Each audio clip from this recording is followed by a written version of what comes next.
My name is Orville Schell, and I direct the Center on U.S. China Relations here at the Asia Society.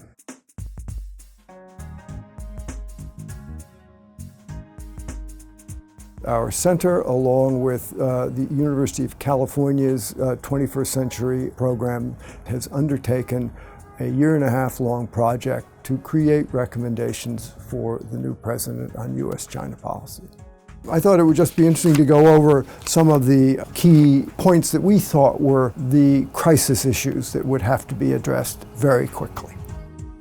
The first is work with China to halt North Korea's development of nuclear weapons and long-range missiles. This is an absolutely critical question because these nuclear weapons now threaten every country adjacent to North Korea in Asia, and now, increasingly, we believe that Koreans could land an intercontinental ballistic long range in Los Angeles, Seattle, or San Francisco.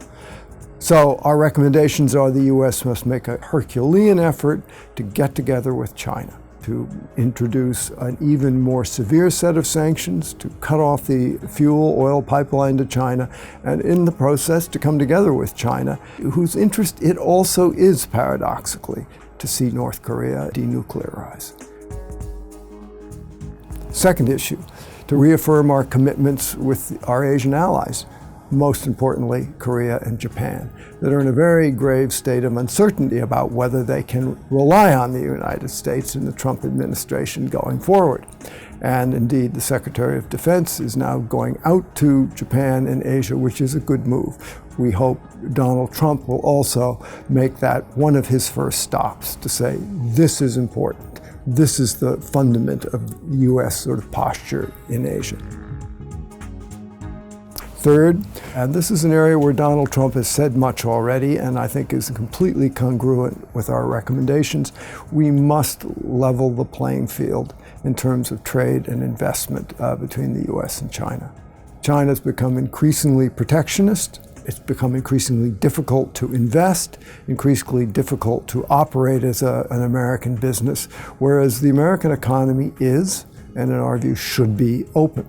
But there is a grave lack of equality and reciprocity in that relationship. It's absolutely essential that China begin to adopt a more rules-based way of operating in the South and East China Sea. It simply does not do to go out and build islands, build military bases, and tell everybody it's your territory.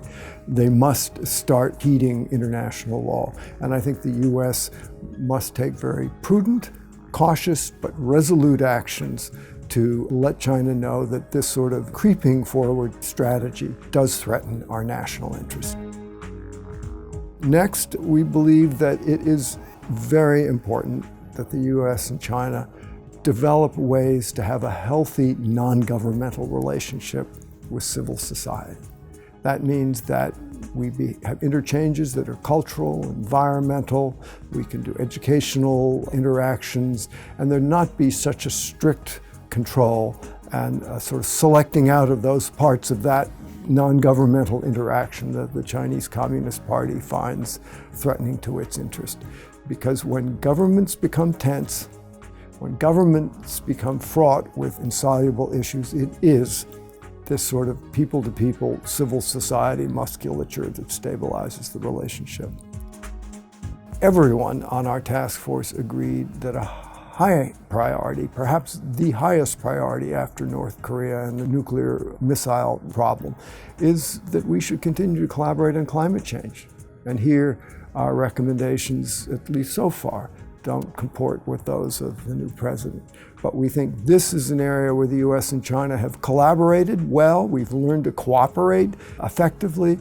It is an absolutely crucial issue for the health of the planet, and we hope that if it cannot be done in Washington, cooperation will pass down to states, to cities, to civil society, to corporations, and that it will continue rather than end, because it is of such critical importance, not only to the U.S.-China relationship, but to the sort of health of the atmosphere of the planet.